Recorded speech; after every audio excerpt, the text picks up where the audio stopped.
my oldest memory of the classic games was hearing from my friends that they had the TMNT arcade game at the local arcade, and our parents didn't want us to go to the arcade because we were so young, but they were like, just, harassed them so hard to be able to actually go there, and they accepted. So we went there, pocket full of quarters, the big cab is there. We can't even see the screen correctly because we're super young. And then playing the game for the first time was just mind-blowing because it was just like a cartoon that you would be part of.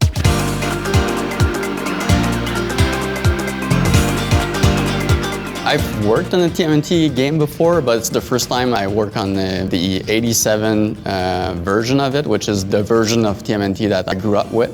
And I think what makes it really good is the tone. Like, it's really upbeat, and all the crazy characters of the series, how the game is easy to pick up and play, and also having fun with friends. Yeah, it's really a multiplayer experience for sure. I think it's the core of the games. I mean, it's the core of the Turtles, to being a family, being with friends, having fun. So I think it all builds up to make the perfect thing for a video game. I replayed all of the games at the start of the production. What I took the most from the classic games is the pacing of the game, like how fast everything is. The game plays almost like a shoot 'em up where enemies enter the screen in patterns, and you have to kind of get into that rhythm to manage the crowds and beat the levels. Each level is designed as an episode. Yeah, and also it was something that was very present in the previous arcade games. You see the boss coming in at one point during the level, doing shenanigans, and then proceed with the stage. So I think it was something that was iconic to the DNA of the game, so that we really wanted to have, back. Back at you, creeps.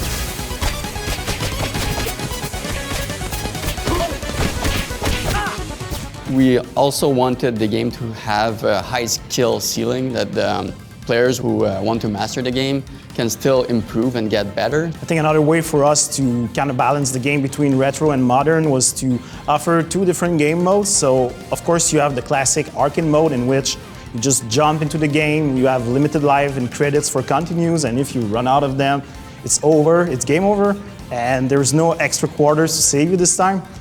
So this is perfect if you just want to play with friends, and complete the game in one sitting. But we also wanted to reach a wider audience, so we decided to go with the story mode, which presents the stages on the world map. It is actually New York City. New York City based on the cartoon show for sure. But and in this mode, you just unlock the stages one after the other, but you can also backtrack and go replay those stages again. So you can complete some special requests or even challenges for that are scattered into the game. So these things are unique to the story mode.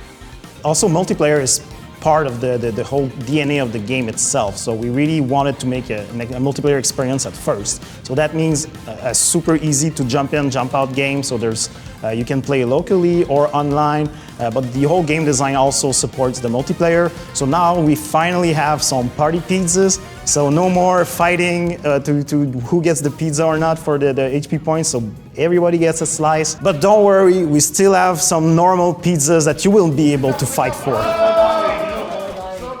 We also have some co-op moves that can occur during the fight. You can pick up one of your friends and throw him as a cannonball. So these moves are super fun to perform because they're easy to trigger. In the classic games, the characters would have all the same moves, same reach, even though if the animations look different. And I think it was fine, like it made these games well balanced, but we needed to freshen that a little bit. So we not only made some, like the classic recipes to make one character faster and the other one slower but stronger. We went a bit beyond that. And we really wanted to make sure that all of the characters would feel like you're really playing them by having the way that they react to be based on what they are in terms of personalities. And that's why we're so excited to introduce April and Master Splinter to the game too, because we wanted them to be different from the Turtles. We really wanted to have April in because, I mean, she's been hanging out with the Turtles for so long, so we were just telling ourselves, well, for sure she's gonna learn some moves along the way and be able to, just fight alongside the boys. But at the same time, she's not a turtle, so she has to be able to move in a different way and be faster yet and a bit more acrobatic. So that was some of the things we're so happy to be able to explore this time. Whole cast of characters that are very colorful, that are full of playfulness. I mean, they're all funny. I think it works so well as a video game, and I think it's also one of the reasons why it was so popular and engraved so well in our memories. There's so many characters in this universe, and the rogue gallery is very wide, so you really want to make sure that you have familiar faces and characters that are well beloved by everyone, but also bring new characters to the video game. It's just when you play with all of your TMNT toys when you're 10 years old and you just bring them all in together. It's pretty much the same thing we're doing right now. Yeah. We have over like 20 bosses characters, so it's quite a lot, to be honest. I think it's gonna be a treat. The game has surprises around every corner. Yeah, I think the fans will be very happy also because we put in so many little, cameos, some Easter eggs and references to not only the series but all of the TMNT universe. I think that we really had fun on this one, trying to come up with so many different ideas on how to put this in. Thank you. It was a pleasure.